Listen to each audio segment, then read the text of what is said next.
ఏపీలో మద్యం కుంభకోణం ప్రకంపనలు సృష్టించింది. దేశంలోనే భారీ కుంభకోణమని కూటమి ప్రభుత్వం చెబుతోంది. దాదాపు 3,500 కోట్ల రూపాయల మద్యం కుంభకోణం ద్వారా పక్కదారి పట్టించారన్నది ప్రధాన ఆరోపణ. అయితే ఏపీ ప్రభుత్వం ప్రత్యేక దర్యాప్తు బృందాన్ని నియమించింది. ఒకవైపు సిట్ విచారణ కొనసాగుతుండగా ఇంకోవైపు కేంద్ర దర్యాప్తు సంస్థ ఈడీ రంగంలోకి దిగింది. ఇప్పటి వరకు ఈ కేసులో 29 మందిపై కేసులు నమోదయ్యాయి. ఓ 12 మంది అరెస్టు కూడా జరిగింది. తొలుత సూత్రధారిగా భావిస్తున్న రాజ్ రెడ్డి అరెస్ట్ జరిగింది. చివరగా ఎంపీ పెద్దిరెడ్డి మిథున్ రెడ్డిని అరెస్ట్ చేశారు. మరోవైపు చాలా మంది ప్రముఖుల పేర్లు కూడా వినిపిస్తున్నాయి. అయితే ఒకవైపు విచారణ కొనసాగుతుండగా ఛార్జ్ షీట్లో సరైన ఆధారాలు చూపించలేదని చెబుతూ ఏసీబీ కోర్టు ఓ 4గురికి బెయిల్ ఇచ్చింది.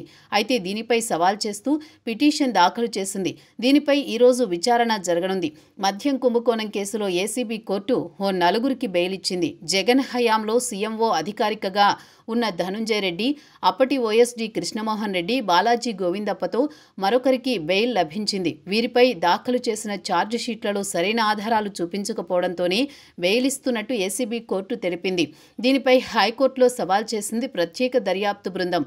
మద్యం కుంభకోణంలో వీరి పాత్ర ఉందని, వారికి బెయిల్ ఇస్తే సాక్ష్యాధారాలు తారుమారు చేసే అవకాశం ఉందని సిట్ చెబుతోంది. పూర్తి స్థాయిలో వాదనలు వినిపించే అవకాశం ఉంది. మరోవైపు ఈ కేసులో అరెస్టై 90 రోజులు దాటిన వారందరూ డిఫాల్ట్ బెయిల్ కోసం ప్రయత్నాలు చేస్తున్నారు. అయితే ప్రత్యేక దర్యాప్తు బృందం పక్కా ఆధారాలతో కోర్టుకు నివేదించే అవకాశం ఉండడంతో వారి బెయిల్ అంత సులువు కాదు. అయితే ఈరోజు విచారణలో బెయిల్ లభించిన 4గురికి రద్దయ్యే అవకాశం ఉన్నట్టు ప్రచారం నడుస్తోంది. అందుకే హైకోర్టు విచారణపైనే అందరి దృష్టి ఉంది. అయితే ఇటీవల జరిగిన పరిణామాలతో ఈ కీలక అరెస్టులు ఉంటాయని ప్రచారం నడిచింది.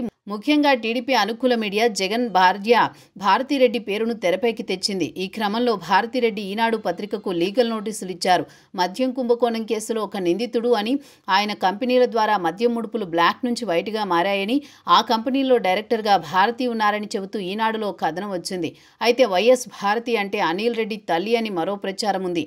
అందుకే వైఎస్ భారతిరెడ్డి ఈనాడుకు లీగల్ నోటీసులు ఇచ్చినట్టు తెలుస్తోంది. అయితే మద్యం కుంభకోణం కేసులో ప్రత్యేక దర్యాప్తు బృందం విచారణ కొనసాగుతోంది.